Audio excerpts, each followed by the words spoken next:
Doctor had examined over 3,000 bodies in her career. She had seen death in every form the galaxy could offer. Burns, vacuum exposure, radiation poisoning, viral hemorrhaging, mechanical trauma. Nothing surprised her anymore, or so she thought until the human bodies arrived. The cargo shuttle touched down at the Coalition Medical Facility on Terminus Station just after the second dawn. Stood in the receiving bay, her four arms crossed in the traditional pose of medical authority. Behind her, 6 junior examiners waited with scanning equipment ready. They were all professional, all experienced. The manifest said 17 bodies from a human colony ship. Standard procedure. Document, scan, determine cause of death, release remains to next of kin. The first container opened with a hiss of escaping preservative gas. Inside lay a human female, approximately 30 standard years old according to initial scans. Leaned closer, her optical sensors adjusting to examine the wounds. A puncture through the lower abdomen. Severe. The metal beam had gone completely through the body, entering just below the and exiting through the back. Blood loss would have been catastrophic. Fatal wound, noted into her recorder. Death would have occurred within moments. Her assistant, a young named, ran the standard. He stopped, ran it again. His crest feathers flattened against his skull in confusion.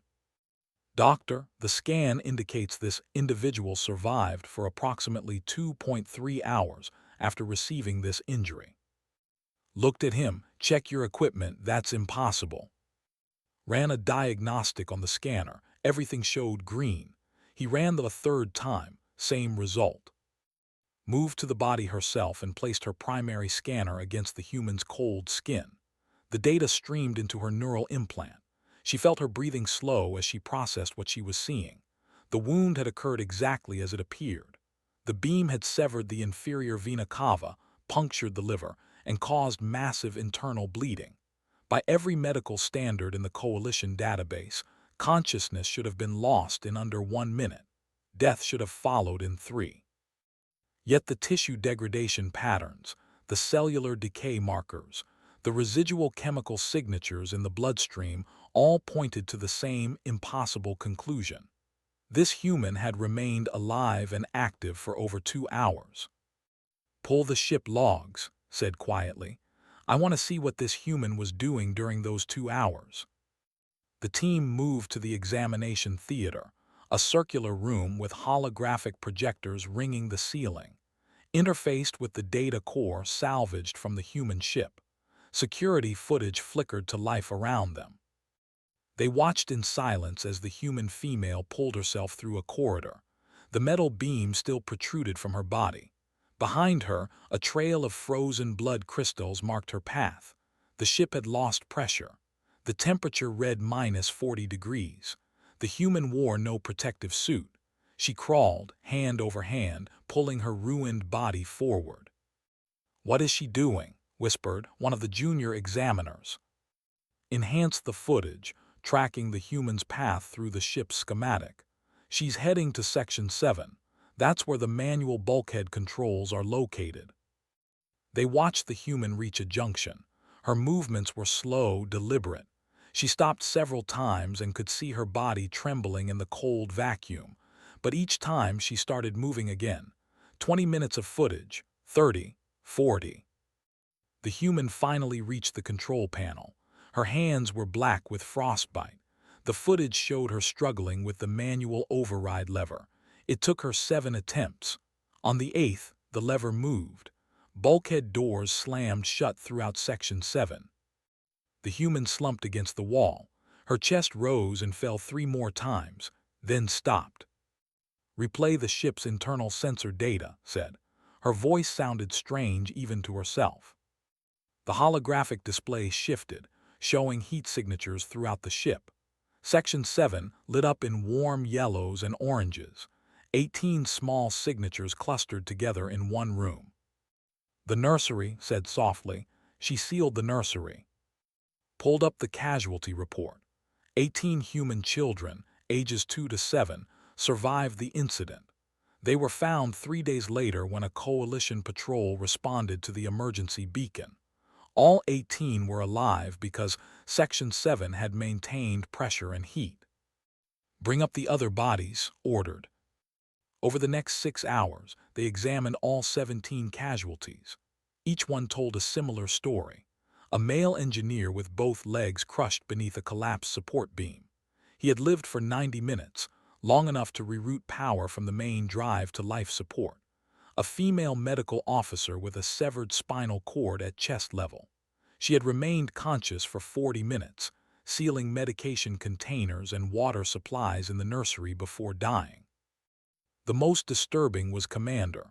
The plasma scoring on his chest showed he had taken a direct hit from a damaged conduit. The blast had vaporized most of his right lung and part of his heart. Catastrophic damage. Death should have been instantaneous. According to the ship's logs, Commander survived for 12 minutes. During that time, he had transmitted the distress signal, locked down the ship's reactor to prevent a meltdown, and manually activated the emergency beacon before finally collapsing in the command chair. Stood alone in the examination theater after her team had left for the rest cycle.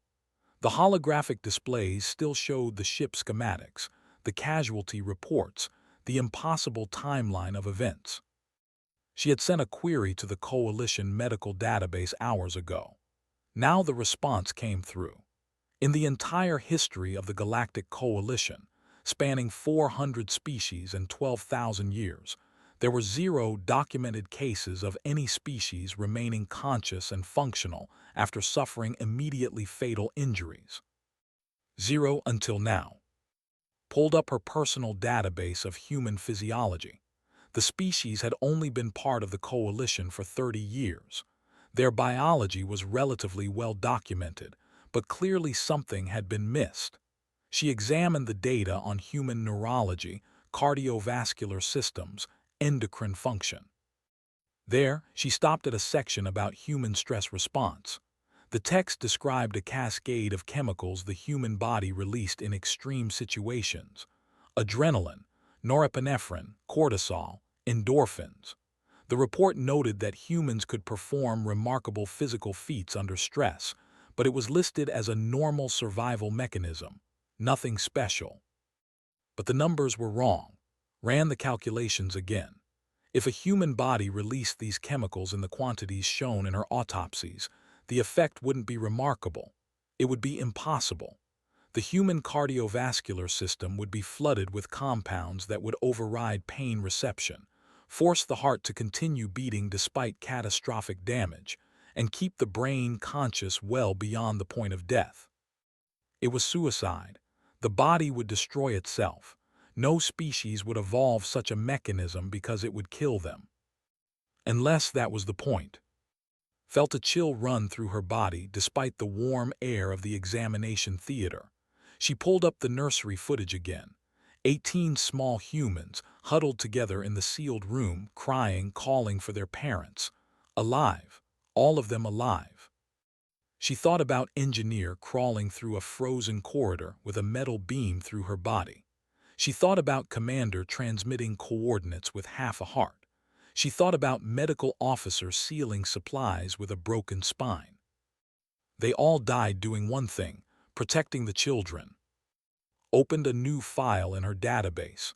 She titled it Human Terminal Persistence Phenomenon. Then she began to type her preliminary findings. The next morning, she submitted a request to the Coalition Medical Board. She needed access to more human casualty reports. She needed to know if this was an isolated incident or something more. Something fundamental about human biology that the galaxy had never seen before. The approval came back within an hour. She had access to 43 separate incidents involving human casualties across Coalition space. Looked at the list of names and dates. 43 more impossible stories. 43 more humans who had died doing the impossible. She began with the first file on the list. Commander Sarah, Security Officer, Mining Colony Raid, Sector 9. The holographic footage from the mining colony raid played on repeat. Had watched it 17 times already. Each viewing made less sense than the last. Commander Sarah stood in the central corridor of the mining facility. She wore standard security armor, nothing special. The raid had come without warning. Pirates often hit remote mining operations, but this group was particularly brutal. They wanted the refined platinum and they didn't care who died in the process. The timestamp showed 8:47 hours, was coordinating the evacuation of 73 colonists toward the shelter bunkers. The footage came from 6 different security cameras throughout the facility, had synced them all together to track movements. At 8:49 hours, a pirate appeared at the end of the corridor. He carried a military-grade plasma rifle, illegal in Coalition space. He fired without warning. The bolt caught Square in the chest. Paused the footage and enhanced the image. The plasma had burned completely through his armor. The heat signature showed temperatures exceeding 3,000 degrees at impact. She pulled up autopsy data alongside the video. The plasma bolt had vaporized right lung completely. The superheated gas had expanded in her chest cavity, rupturing the right atrium of her heart and cooking the tissue around the wound. The edge of the blast had seared her spine, fusing 3 vertebrae together. Fatal injury confirmed, said into her recorder. Subject should have experienced immediate cardiac arrest and loss of consciousness, death within 30 seconds maximum. She resumed the footage. Staggered, her body armor smoked. She dropped to one knee. The pirate was already turning away, moving toward the fleeing colonists. Then stood up. Leaned forward. She had examined the body herself. She knew exactly what damage existed inside that armor. Yet not only stood, she raised her weapon. Her hand shook, but her aim held steady. She fired 3 times. All 3 shots hit the pirate's center mass. The timestamp read 8:49:43, 43 seconds after being shot. Turned and began moving down the corridor, herding the last colonists toward the bunkers. Her gait was uneven and could see dark fluid leaking from the breach in her armor. Blood. Lots of it. At 8:51 hours, 2 more pirates rounded a corner ahead, pushed 2 elderly colonists behind her and engaged. The footage showed her taking cover, returning fire, and maintaining her position for 90 seconds before both pirates retreated. 8:53 hours, reached the bunker entrance. She physically lifted a wounded colonist over the safety barrier, then helped a child climb through. The last colonists disappeared inside, activated the bunker seal. Then she collapsed. The footage showed her sliding down the wall, leaving a red smear behind her.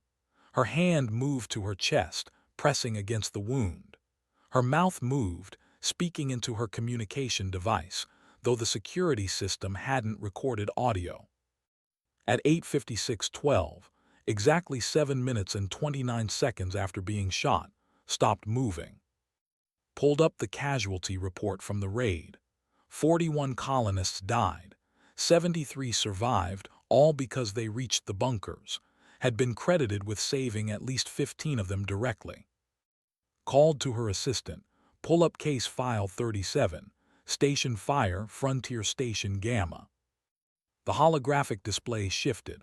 A new scene appeared. This time it showed a residential section of a space station. Smoke billowed through corridors.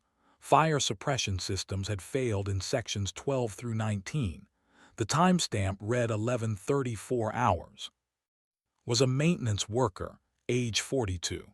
His body had been recovered from section 14, 3rd level. The autopsy report made head ache every time she read it. Degree burns over 70% of his body. Smoke inhalation had filled his lungs with toxic particulates, collapsing both lungs. The heat had been sufficient to cause thermal damage to his nervous system. His blood work showed carbon monoxide levels that were 5 times the lethal dose. The medical scanner's timeline showed had been clinically dead by any measurable standard at 11:47 hours. Yet the station footage showed him making 4 more trips into the fire after that timestamp. Watched a man who should have been dead stumble through flames that melted the camera lenses. He carried a child on his back. He moved like a machine, jerky and wrong, but he moved. He reached the safety zone and handed the child to waiting emergency personnel. Then he turned and went back into the fire. "This isn't possible," muttered. The young examiner had joined in the theater. "His nervous system is destroyed.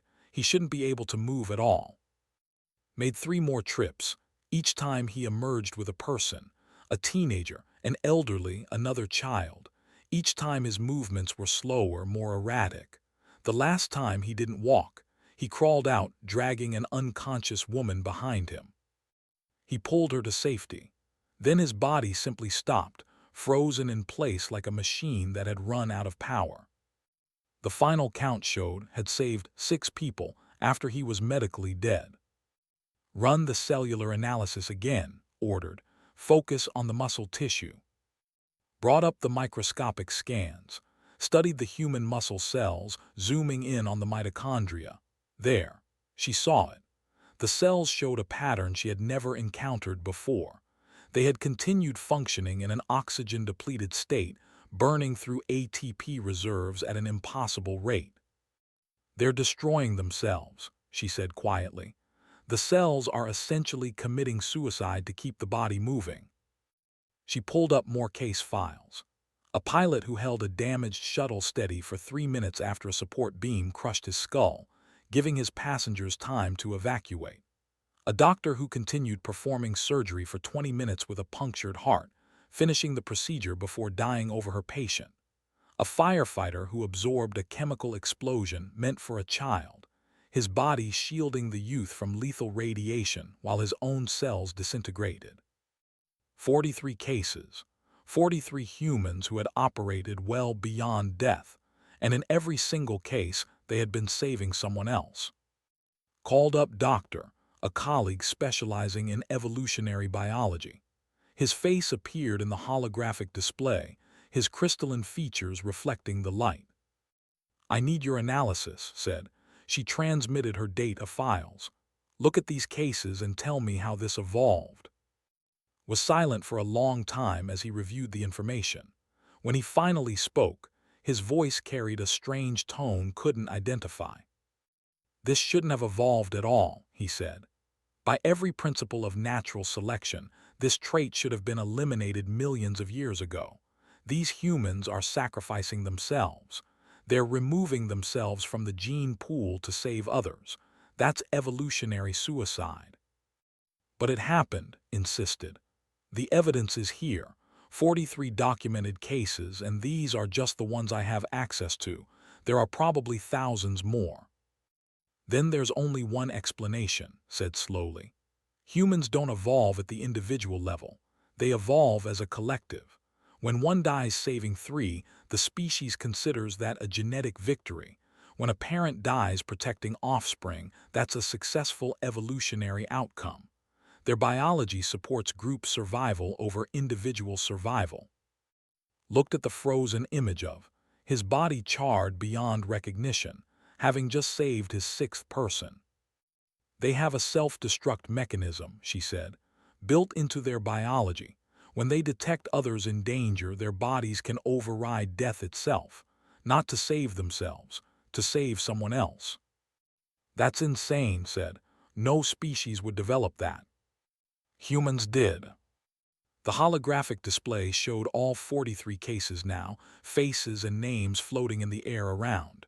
Young and old, male and female, different skin colors, different backgrounds, all human, all dead doing the impossible. "I need to present this to the council," said. "They need to understand what humans are." "Will they believe you?" asked. Looked at the data one more time. The cellular scans, the chemical analysis, the timeline reconstructions. All of it was impossible. All of it was true. "They'll have to," she said, "because humans are different from every other species in the galaxy, and we need to know why." The Galactic Coalition Council chamber was designed to impress.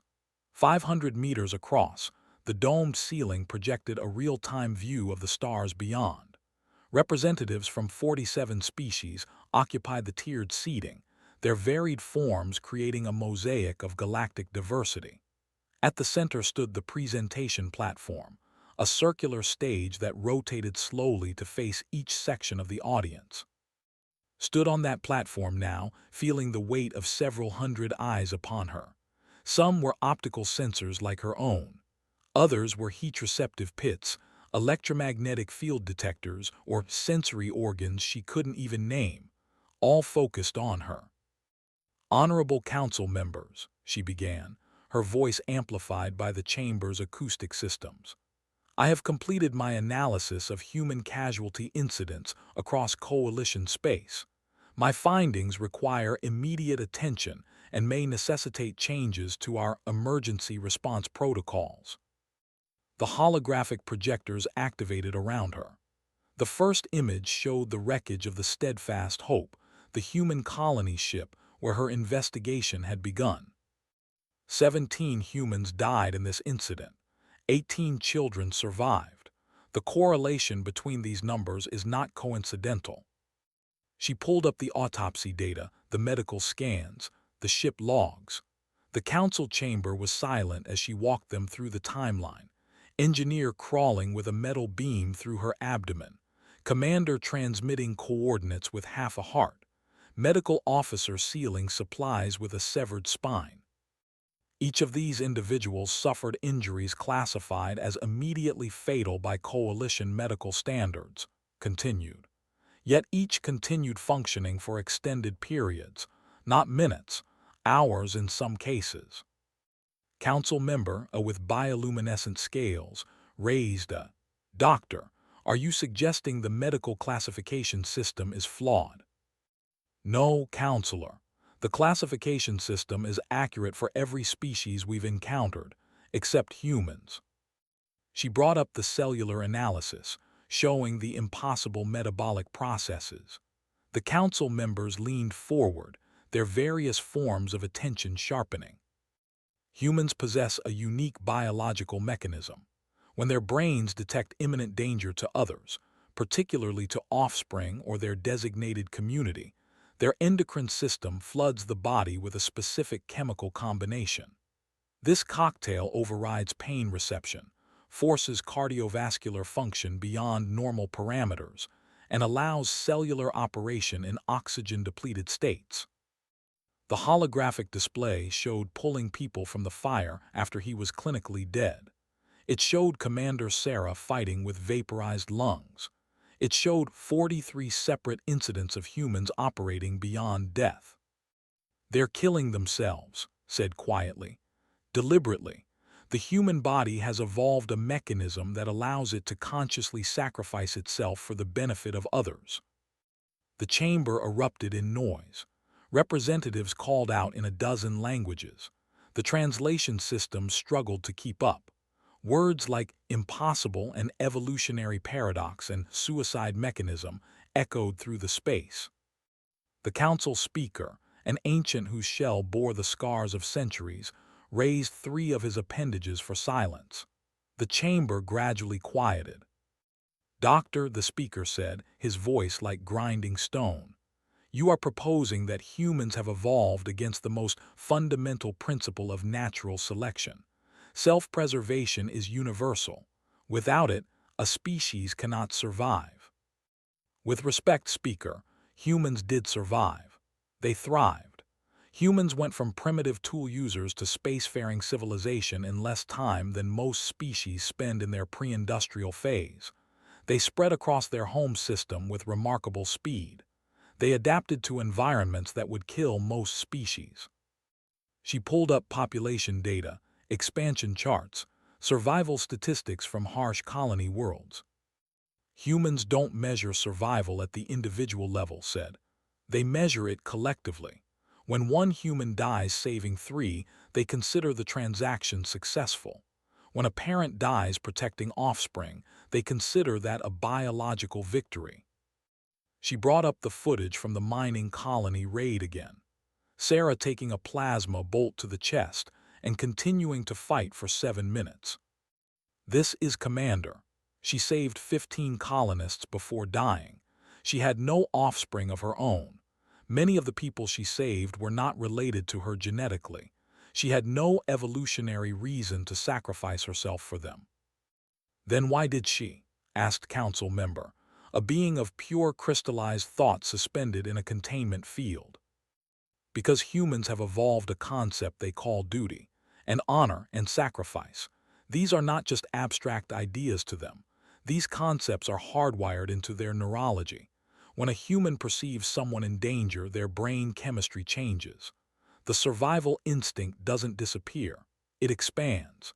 It becomes group survival, species survival, something larger than the individual. Pulled up one final piece of data. A comprehensive analysis of emergency response outcomes across coalition space over the past 30 years. This is survival rate data for catastrophic incidents, ship disasters, station fires, colony raids, natural disasters. I've separated the data into two categories: incidents where humans were present and incidents where they were not.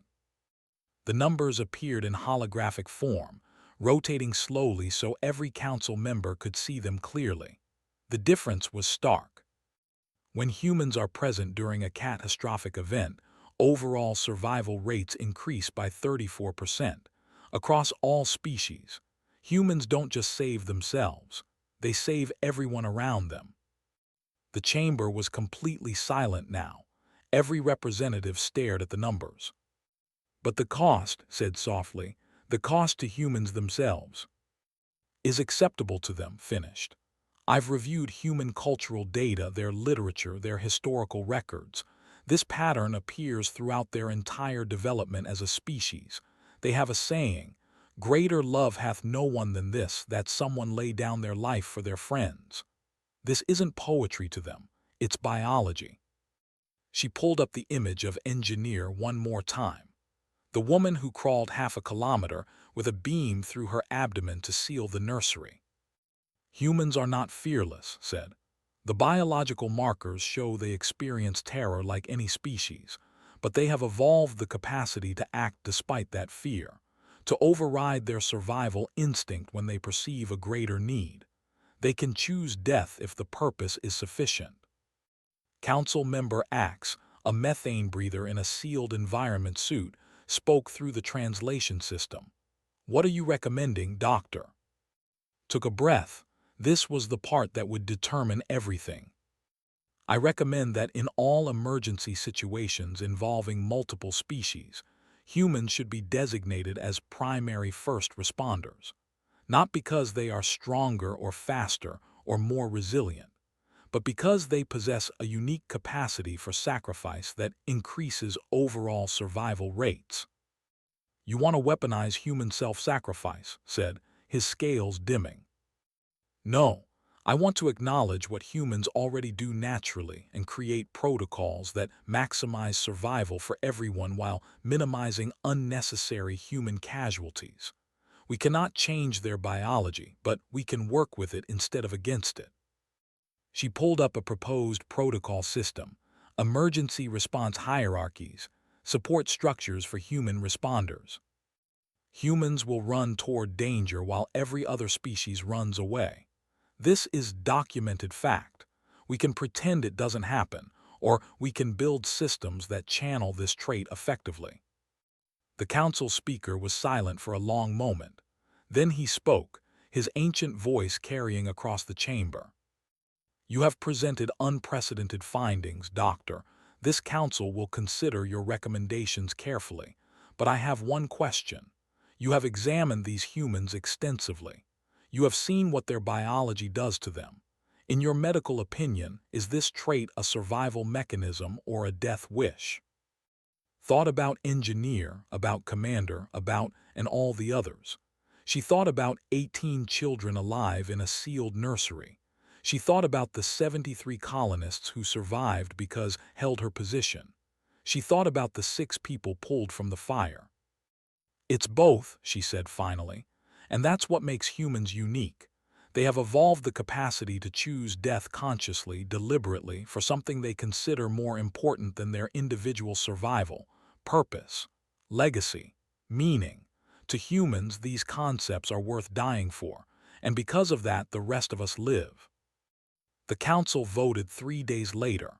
The recommendations passed with near unanimity. Humans would be designated as primary emergency responders across coalition space. New protocols would be implemented. Training programs would be developed. Stood in the memorial garden on Terminus Station, looking at the markers for the Steadfast Hope casualties. The coalition had established the garden shortly after her initial report. It had grown since then, new markers appearing as more incidents were documented and studied. She stopped at its memorial. The crystal marker contained the complete scan of final moments, every heartbeat preserved in holographic data. Visitors could activate it if they wanted to understand exactly what had done. Most didn't. The reality was too difficult to watch. But beside the marker was a plaque with an inscription. Had written it herself after weeks of studying human literature, trying to find words that would adequately explain what she had learned. The inscription read, "Engineer, she taught us that humanity's greatest strength isn't that they survive the impossible, it's that they'll die attempting it if someone else might live." Below that, in smaller text, the Galactic Coalition recognizes that humans measure success not in years lived, but in lives saved. We honor this gift, even as we mourn its cost. A human woman approached the memorial. She was young, maybe 20 standard years. She carried a small child, perhaps 3 years old. The woman stopped its marker and placed a hand on the crystal surface. "Thank you," she whispered. "I was in that nursery, you saved me." The child in her arms looked at the marker with wide eyes. "Mama, who is that?" "Someone very brave," the woman said. "Someone who taught us what it means to be human." Watched them for a moment longer, then turned away. She had 47 more cases to analyze, 47 more impossible stories of humans doing what no other species would even attempt. But now she understood why. Humans didn't see it as sacrifice, they saw it as purpose, and that made all the difference. In the Coalition Medical Database, a new classification had been added to the human species profile. It read simply, "Empathy-driven persistence organisms. Exercise extreme caution in emergency situations. Humans will prioritize collective survival over individual preservation." This is not a flaw, it is their defining characteristic.